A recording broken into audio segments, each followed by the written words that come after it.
Okay, moving on now to the tail section.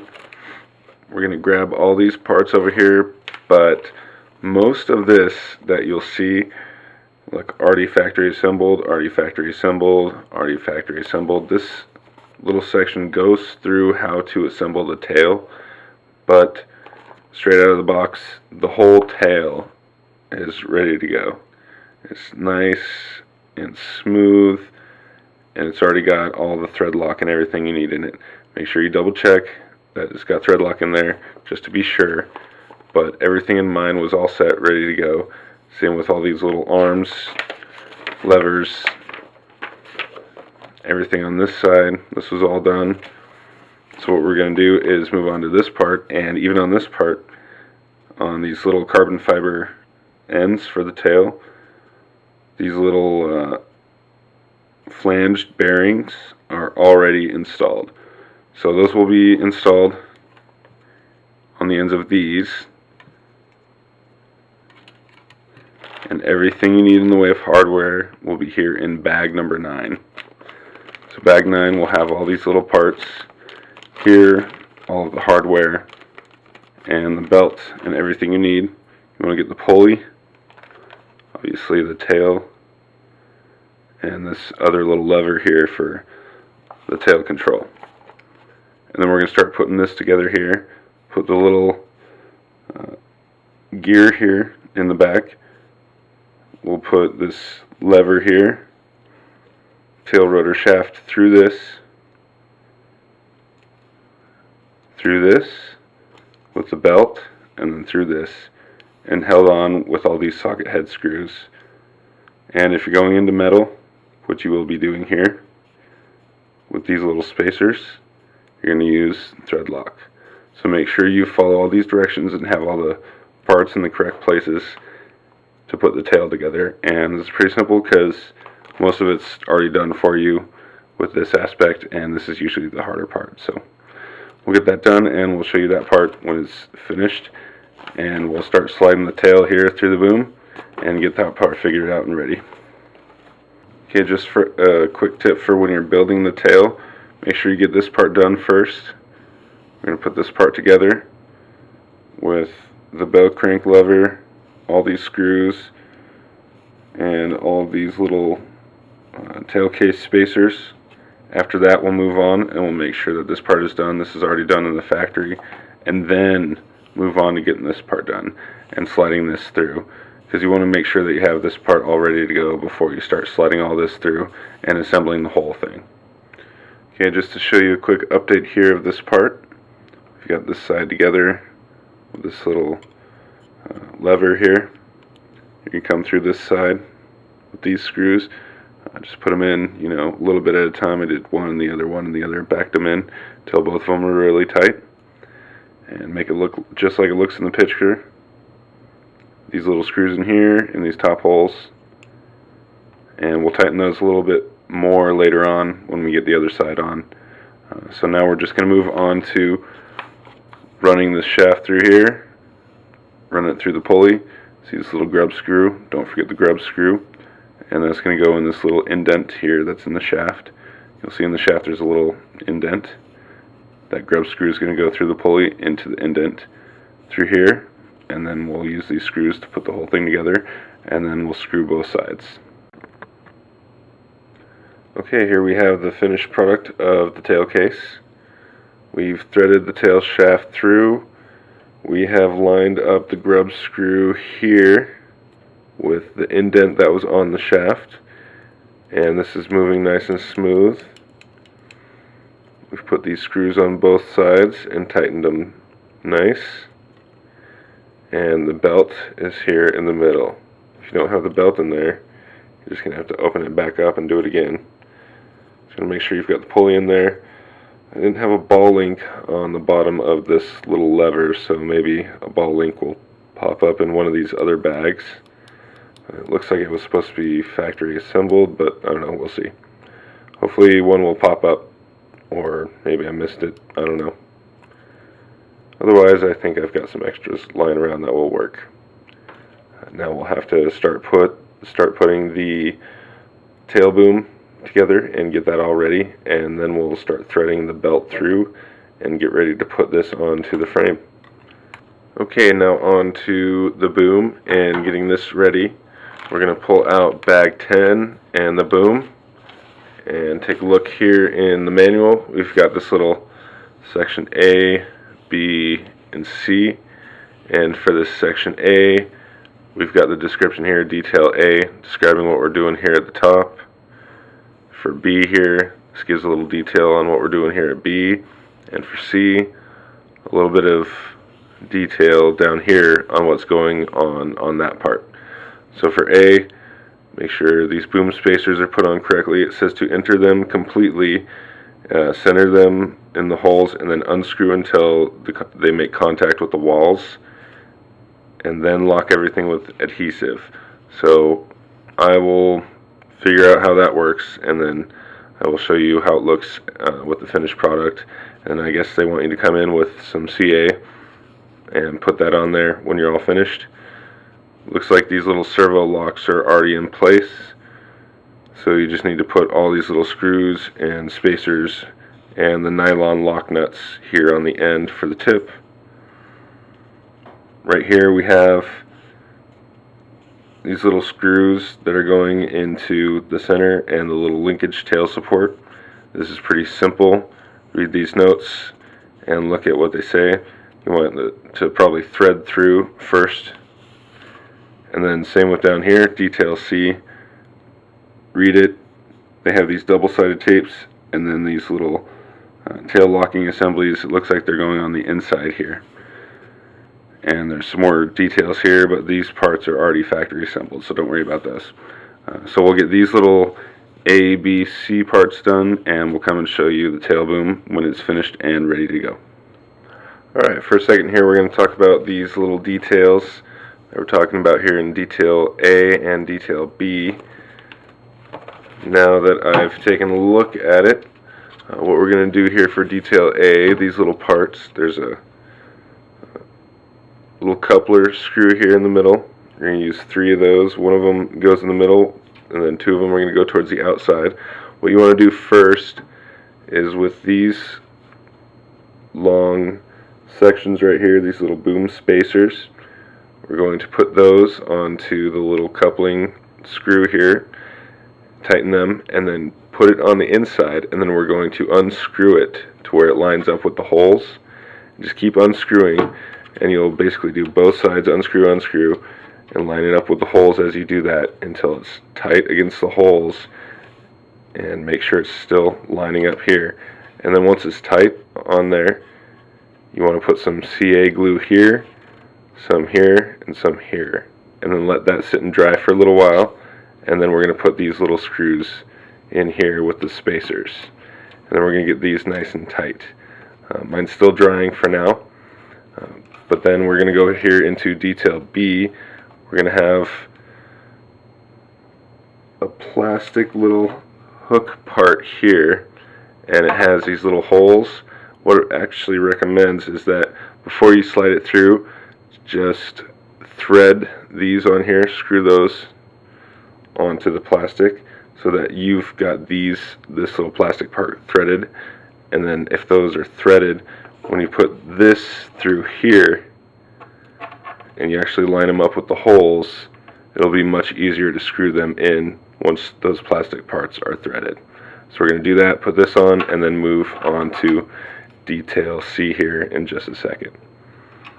Alright, here we have part B finished, all screwed in there. You don't want to tighten these screws too hard because you're going into plastic. Once they're hand tight and this thing isn't wiggling around, then you're good to go. Part A, like I showed you earlier, we haven't tightened these in all the way yet, but pretty soon we'll do that and see if it's just for enforcement here, but we're going to figure out exactly before we go into the body what we need to do here. And part C, all we had to do was put those little double side tape that's provided and make sure you line up the holes with the screws, put them in here, and then line the holes up with these holes so that when you put the tail case on here and slip it on, you can screw through into the back of these. So that's that part. It's ready to go, and we're ready to put the tail case in and slide the belt through. Alright, now we have the belt threaded through. It was pretty easy. It's a big boom. I was able to just push it through. Once it comes through, just pull it. Didn't have to do anything special. If it's hard, you can take a piece of string, push it down here, tie it to the belt, and then just pull it. But it was pretty simple to get through on its own. And then there's going to be 2 holes here, and on the other side you're going to line it up, and there's some slots here, so it looks like you can move it back and forward. And this is probably going to be the way that you adjust the tension of the belt. And then just use the screws recommended here, the 3x12 that come from bag 10 that remain, and the little washers. Make sure they go in there. You probably don't want to get them too tight just yet. Later, once we adjust the belt tension, we'll tighten those down a little further. So we'll get those on and get the tail finished up and ready to go. Okay, now the next part that we're going to move on here is we're going to get the servo, the tail servo here into the tail boom to get that ready to go. I'm going to make sure, looks like the arm is facing towards the back. You want to get 16 to 18 millimeters from the center of the servo to the distance on the end of the servo arm. And we're going to use hardware here out of bag 13. Also, it mentions down here, you don't want the servo wire to go down here to where it's going to rub up against the belt. So you're going to want to slide it underneath this little bar that we put in here earlier. I guess that's what it's for. We put the servo wire under that, and then use some hot glue or epoxy here to hold it in place. Also, make sure there's no chafing against any rough edges here. Be careful about that. So we're going to put that on using the hardware here, like we said, from bag 13. Get this ready to go, and we'll show you the finished product. You may have to also do some sanding around here. Pull these off and sand a little bit in order to get the servo in there. Mine fit just perfect. I had to kind of give it a little bit of push, but then once you pushed it here on the corner, it slid in nice and easy. So I'm going to screw that in here, get this epoxied the way it should be, and we'll come take a look at it afterwards. Alright, now that we've got the bottom boom finished up, we've got the servos in here. You may want to go through and thread through the plastic first before you put it on there. I had to push a little bit, get it to go in there, and make sure you don't over tighten it, and be sure to use these little carbon fiber plates, and that the indent faces towards the inside of the servo. So right here and here is the super glued servo wire coming out here, and inside we made sure that the wire is not going below the distance of the servo sticking out there. So here we go. Alright, quick note here on the carbon fiber tail rod. All you want to do, it's pretty simple here, you're going to have these ball link ends with these threaded parts. Screw them on there, get them nice and tight. Not just hand tight, but what I do is I clamp it down and try to get that part as tight as I can. You're going to put them in the end of the carbon fiber rods like that on each side, and what they want is there's a little gap in here. It's 15 millimeters, and they want the whole thing overall to be 735 millimeters long. Okay, yeah, 735 millimeters. What they want you to do is use CA to push the ball link ends in here from the threaded rod, and push those in there so that 15 millimeters is hanging out, and then you screw it, screw these end links onto here, and then it looks like there's a little gap in there, and you want to make it overall 735. Me personally, I don't trust CA by itself, so I'm going to put a little bit of CA here on the inside half, and then a little bit of JB Quick on the end so that they stay in there nice and tight. That JB Quick or JB Weld epoxy, that will make sure it holds on there. So if you want to use CA, that's your discretion, but I would put something a little bit more affirming on the end of those to hold those links in. In fact, I talked to Bert and asked him if there was any recommendations he had, and you can actually get some longer carbon fiber rods. The Logo 600 has a carbon fiber rod, and what I have is one of those. It's a little longer and actually too long to get what you want, and I had to cut about 15 millimeters off the end of it so that I could make it the full 735. But now that I've got the 735 millimeters, there's absolutely no gap in there. I haven't glued mine yet. I'm going to, and when I do, there's no gap and it's 735 millimeters. That way I've got more of this threaded rod inside the carbon, more carbon. I can trust it more. CA, I'm using JB Quick. Make sure that's on nice and tight, and that this thing is going to hold the way you want it to. Okay, moving on here to chapter 8 of the assembly. We're going to get bag 12 and pull all of these other parts that we put together previously, the head, swash plate, and this full metal part.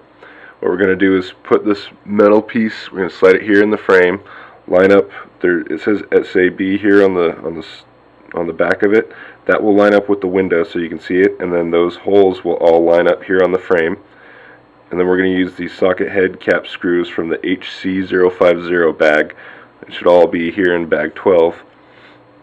Use some thread lock, put those in there. We're not going to get them super tight yet. We'll finish tighten all those at the end.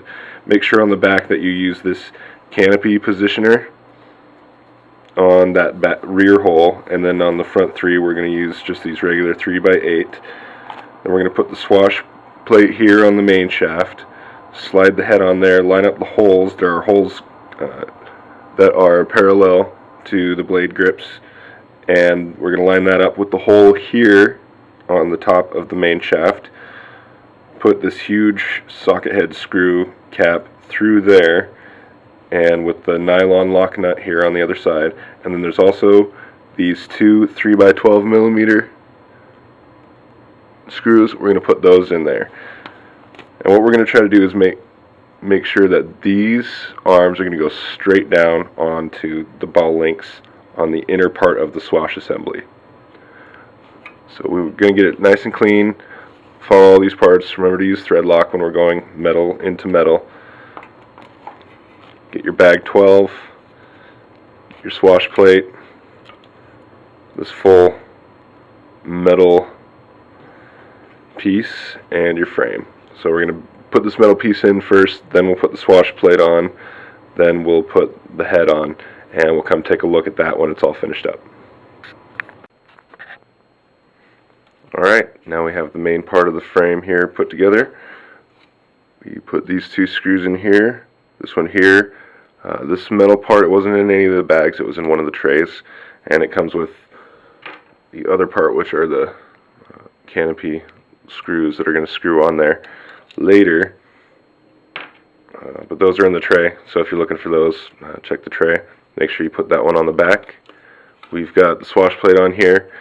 I had a little bit of notching here in my anti-rotation bracket, so I used a file to go in there and just file it down a little bit. Just make sure that when you put it on there that it's moving nice and smooth. You want everything moving nice and smooth, no notching. Mine came stock with pretty good smooth action. It just bunched up a little bit here on the top for me, so I didn't want that to happen, so I mostly sanded down the inside on the top here. Put the head on, make sure you get the big screw in here. It was kind of a pain screwing with the blade grip on, kind of at an angle, but I was able to get it done. And there's also these two 12mm screws. Make sure you use thread lock on those ones. You don't need to use thread lock if you're using a nylon lock nut. So we've got this part. Now we'll start moving on to putting the servos on here, getting them sized up correctly and installed correctly as well. So moving on here to the next step. Okay, now in this next part we're going to put the servos into little servo frames here, and as you can see here in this picture, it shows how they're going to look in the 120 configuration. Tricky part is the center of the servo arms are towards the inside, so you need to get servo horns that are only one direction. What I had to do is take mine and file them down significantly, cut some parts off and file them down, but I was able to use what I had. And another thing to keep an eye out for is, for each one, we have the 4 screws that go in. We don't forget the plates, but 3 of them are the longer 2.5 by 12 millimeter, and the one in the upper left corner is 2.5 by 8. So there's a shorter one here actually that comes out of a different bag that will go into the upper left corner of every single, all 3 of the servos in here, because when you see when it screws in here, there's another screw that holds this little shaft in place, and there's a screw coming down in there, and if you have the long screw, it starts kind of hitting into it, so you have the shorter screw so it doesn't make contact with the screw holding that part in. So remember, 8 millimeter here in the upper left corner of the servo, and the 12 millimeter on the other 3. Use thread lock because you're going into metal. And also, see on this side, you can see a picture where it shows you're going to put these servos in here and run it underneath. There's a little hole here. We're going to run it underneath, or the servo wire underneath, so it goes towards the back. And we'll show you here what it looks like. Got the Outrage servos. Wanted to go for the best servos on the market, obviously, for this Goblin. So this one here, as you can see, we have the arms are facing in. Make sure it's got play. It's really tight, so you may have to grind some stuff down because the fact that the center's inside and there's only so much space. So most traditional servo arms won't work. If you have like a 4-arm servo horn, you may have to grind it down a little bit. And you want to go for 16 to 18 millimeters, just like the tail. And like it shows here in the manual, we run this underneath here where this gap is, and we're going to run the servo wire to the back. This one already goes straight to the back. And this one here, it's best to run it here, tape it down, and then run that to the back as well, because we'll put our fly barless controller here in this area.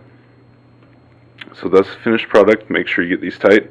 Make sure you get the shorter screws here in the upper left corner of each servo, and you're running everything to the back, and nothing is in the way of the swash. And that is the final setup right there. So we'll move on to the next step and be right back to take a look at that. Alright, we're going to move on here to the next step. We're going to put the ESC in place. If you've got a Castle, they've got a picture here showing how to set that up. If you've got a Contronic Jive, I've got the Scorpion 130 amp V series set up, so this is what mine's going to look like. I've put it in place. You can use some straps in here to hold it in place. We'll just run some zip ties here to run it through the hole, and I'm probably also going to use some Velcro. So far I've got a little bit of it done already. I've used Velcro so far. I'm going to run some zip ties in there, make sure that the motor wires come out towards the center, and we actually bring them here through this little wire protector that we put here. and the front part is going to come here towards the front. I may adjust this to be different so I can have the series connector as part of my ESC, but right now this is how it looks, and later we will go over setting up the head and the linkages for the head. I actually had a couple parts missing from my kit, but they're on the way. I've got all that stuff coming, and we'll look at that a little later. Alright, next part that I put on here is the mount here for flybarless controllers. You may want to put your stuff on the side. There's lots of different mounting options. Some of them don't include using this, but I'm going to use a mini V-bar and just mount it right here, and that seems like it will be a perfect little layout for me. So if that's what you're putting on, down here in the manual, page 27, it shows these little standoffs and all of these little 3x6 screws coming out of the HC044 bag will screw into the top, 2 of them in the bottom, and then this one here will be using the flathead cap screw 3x8, and that comes out of the HC134 bag. So that's what I did here. So that is exactly what I did here. Used the main screws here, here, here, here, and then on the bottom part back here, I used that flathead screw. That one was a little bit trickier to access. I had to kind of come in at an angle, but I was able to get at it and tighten it pretty well. So we will put the mini V-bar on here and get to getting that thing programmed and set up. One quick note here for you when you're programming your flybarless controller. When you have it centered and the servos are centered, as always, you know, the arms are going to be centered here with the servo itself. There's these nice little notches up here that are used to measure the mid stick. The middle notch will line up with the middle notch in the grip, and the end notches will basically line up with the ends of these indents right here. So that's a nice little visual way to make sure that you're getting everything perfect, 50-50, and basically your first hover, it'll be trimmed perfectly. You have to make sure you have the servo centered as much as possible with your horns. So do what you got to do to rotate your horns, try different ones, however you can get it without sub trim, and then if you have to, add a little bit of sub trim inside your programming that you're going to do. It really depends on what flybarless controller you use, but you can always add a little bit of trimming of the swash plate. So we're going to go and get our flybarless controller programmed. I'm not going to put that in the video. There's separate videos out there. I'm using a V-bar. Other people will use B-Stecks. Maybe I'll have a video later for both of those, but there are videos available. Mr. Mel does some great videos for the V-bar. I've seen lots of videos for the B-Stecks all over, and just go find those, and that will show basically how I'm going through the programming here and how I'm setting up the servos and all the electronics and the receiver and everything. I also have another video on my channel that shows I'm using the opti cable on my V-bar here. So it's a Scorpion opto cable. I have a video on my channel that shows the connection of that. I'm tapping off of the voltage from the satellite, plugging that in. That's a whole nother video. Mr. Mel also has more videos on that. So we're just going to get the electronics set up here and show you how it looks afterwards and get a little closer to the finished product. Alright, and here we are, almost completely finished up. We've got the flybarless controller on there. It's programmed. My wiring, I tend to kind of keep stuff towards the outside so it's accessible, and especially on this machine it's really easy because the canopy is really going to cover everything up. But it's up to you. You can run your wires on the inside, you can run them on the outside, be as anal as you want about it. What I did, I just kind of wrapped the carbon fiber tops here with some electrical tape and made sure that when I zip tied them that it wouldn't be rubbing up against any carbon fiber that would end up chafing the wires or anything. Moved everything towards the back, made sure everything's moving nice and smooth. The fly-barless controller, I've got V-bar in this case, is programmed. It's all ready to go. And here's a close look at the wiring. All we have to do now is throw the canopy on it, give it a test flight, and we're ready to go. Okay, we've got the V-bar on here, and next part we're going to talk about is getting the boom onto the frame. It's a little different. You may have to loosen these nuts up a little bit, these nylon nuts, and press down on the top so that there's a little bit of space here, because what we're going to do is slide the boom in through here, and it's going to have to go level against these two nylon nuts. So just like this part is here, we're going to reach inside, push the belt through, and we'll show you here real quick how this slides in here. And it won't work, it's not going to slide in unless you have the nylon nuts nice and parallel to where these slots are. So you're going to have to make sure that you lower those enough to where you can push those through, and that this thing will go through. And then see these little standoffs that we decided earlier that we wouldn't tighten all the way? It's a good thing we didn't do that. So we're going to pull these little washers back a little bit on both sides and make sure we're sliding those in here where these little slots are here in the frame.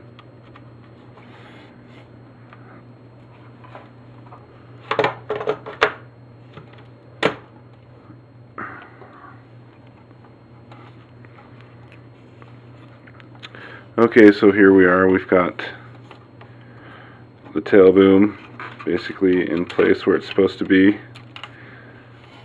We've got the V-bar here on the top. That's where I'm putting it.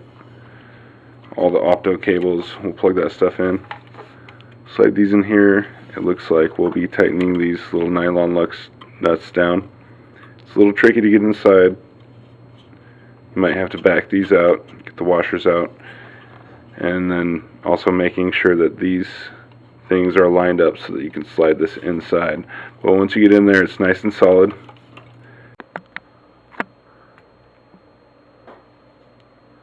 Okay, now we're going to put the motor belt on here, and there's some notes here about the assembly of the motor belt. It says to assemble the motor and pinion to its mounting plate. Fit the motor assembly into position. Compress the springs by pushing the motor forward towards the main shaft. At maximum compression, temporarily tighten one of the slide screws. With minimum center distance, it's easy to install the belt. Okay, so basically what they're saying is you're going to have to push this in and tighten. You can tighten up here or the other side. I've got an exploded view here. I've taken off half of the frame so you can see exactly what's going on. And it's actually a little bit easier to put stuff together this way, taking off half the frame. But you got to be careful about the stress and the tension that you're putting on the one frame that is holding it together. So be careful about that if you plan to do this. Otherwise, this is still doable without taking half of the frame off. So like I said here, we're pushing this forward. We're going to tighten it so that there's a small distance here between the motor and the pulley. And then we're going to put the motor on first on the pinion of the motor, and then wrap it around the pinion here in the body. And we're going to move it around and get it all nice and smooth. And once that stuff is moving smooth, then we know that it's on there the way we want it. So like I said here, I'm going to put it on this first, the pinion, and then we're going to wrap it around the back of this and start moving it. Once you start moving it, you can kind of get it worked around the pinion. So see how that, and then you can push it up. That's getting in place. You want to start, you can start moving the head a little bit here,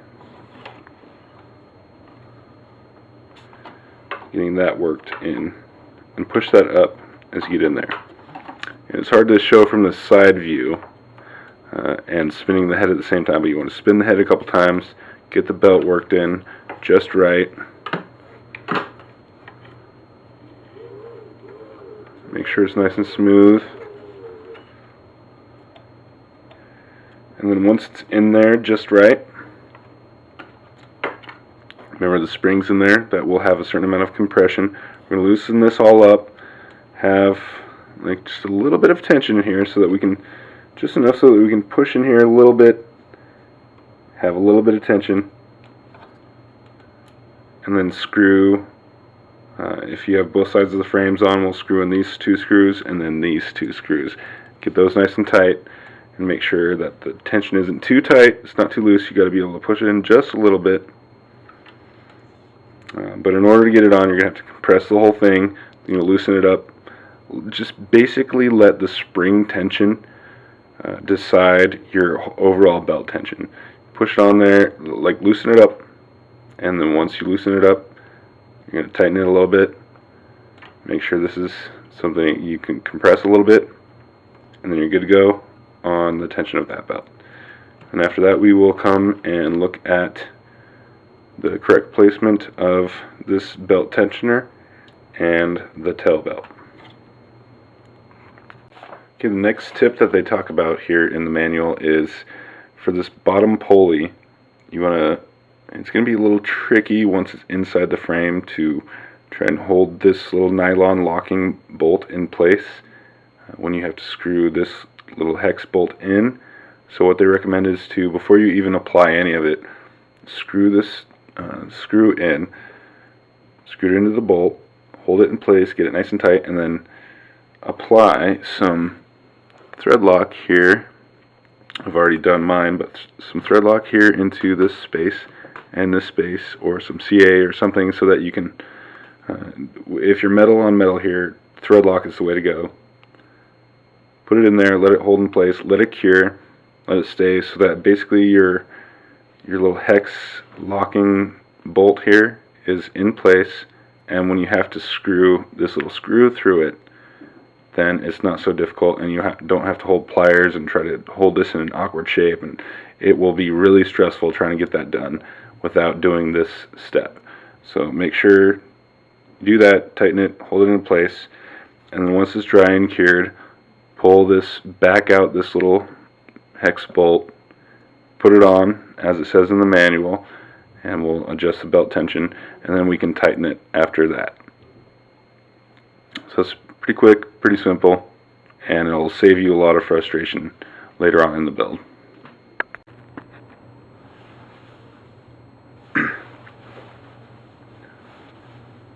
Okay, now we're going to put the tail belt on, and this is pretty much like any other belt driven tail that you've ever dealt with.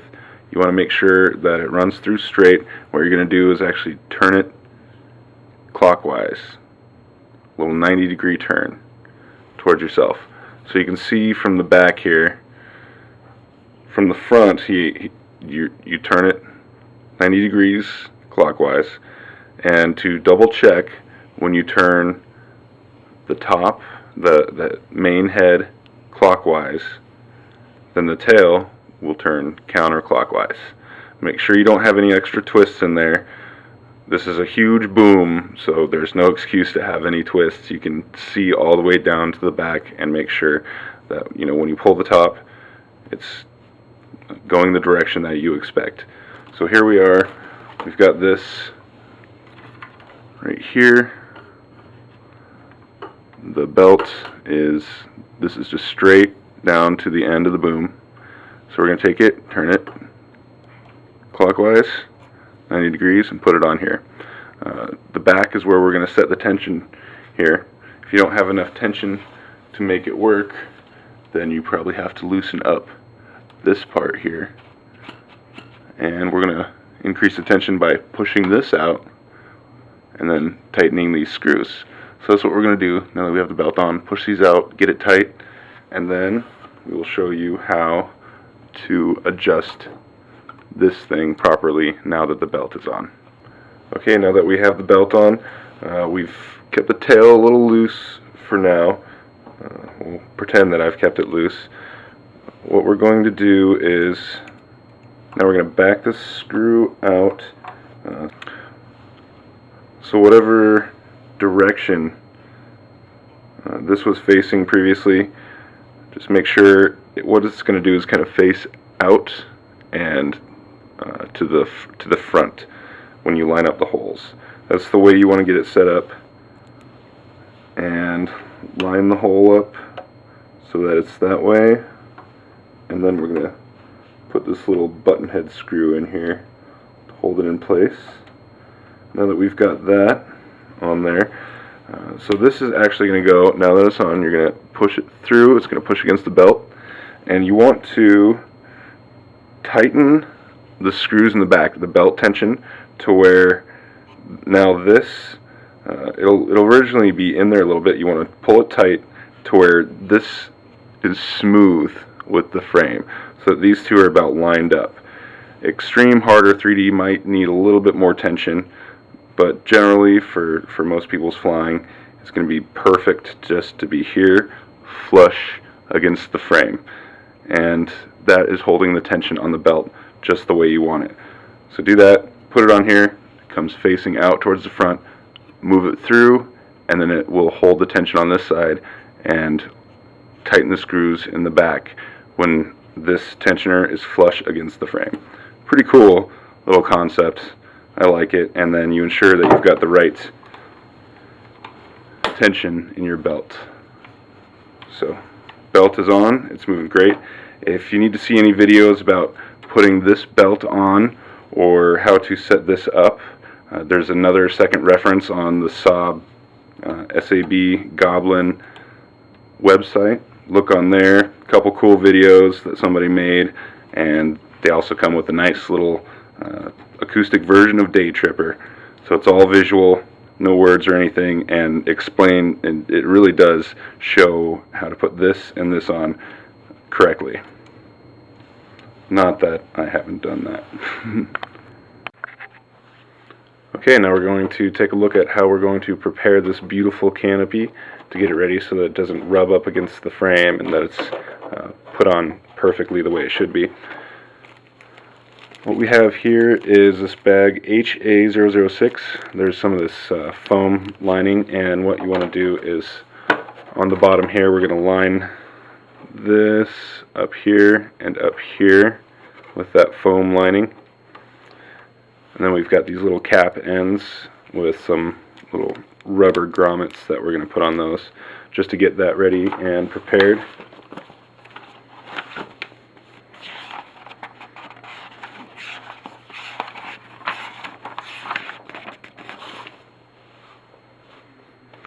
If you look here on the manual, it'll show you right along here, this is the part where you put the rubber or the soft stuff here, and it looks like it runs on to the inside.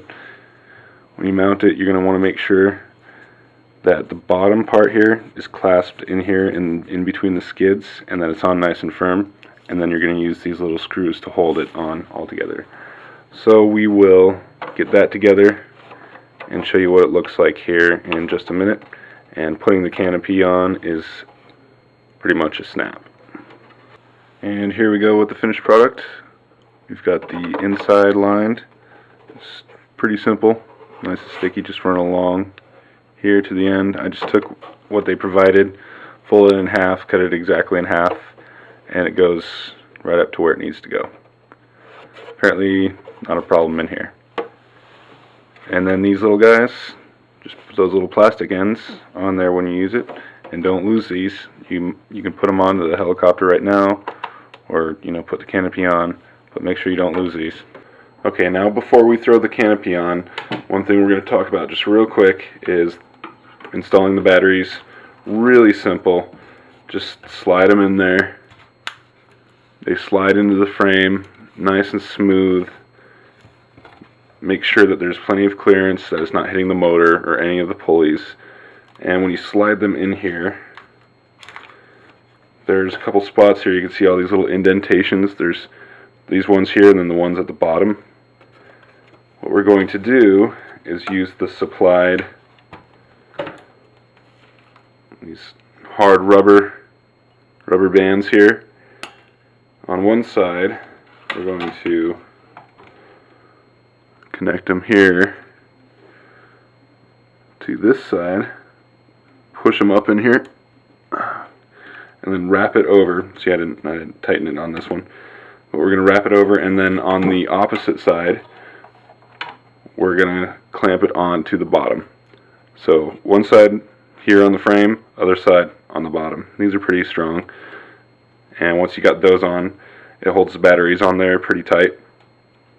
You want to center the battery basically so that the center is in between these two notches. Same with the front. We've got the front notches, same situation going on. You don't want to push it too far back, too far forward, but put them in there. Test the different locations of the batteries, check your center of gravity, see what works for you, and stick to that. Also, if you want to, you can use some Velcro straps down here and push it in up and then let it lay down so that it holds on there even tighter. So it's pretty simple battery install, and these supplied hard rubber bands also help quite a bit too.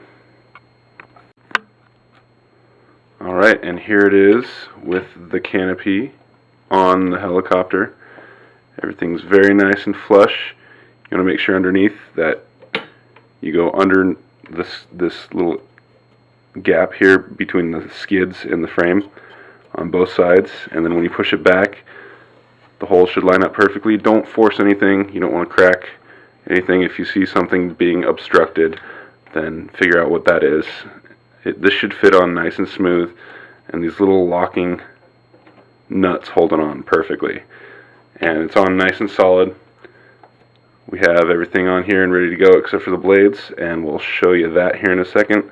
Put the blades on and also show how to make sure that your tail is set up correctly and measured the way it should be to prevent any kind of boom strikes or anything like that.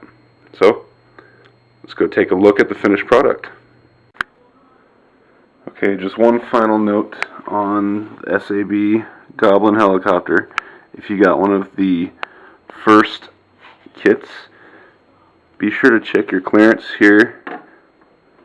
If you've set up right, you should have at least 145 millimeters from the very tip of the blade to the tail boom right below it. So at least 145 millimeters here. If it's not, you're going to want to add some tape or a shim to that last little nylon locking bolt, that plastic one here on the top of the tail boom. So make sure you've got that. It'll help you prevent boom strikes. Mine's fine. I'm at like 150 millimeters, so I've got nothing to worry about there. And here we go. One final look at the finished SAB Goblin helicopter. It is one beautiful kit. And if only the rain goes away, then I should be able to fly it here soon. So that's the Goblin helicopter. If you have any questions, feel free to put them on my channel. I'll be happy to help you in any way I can.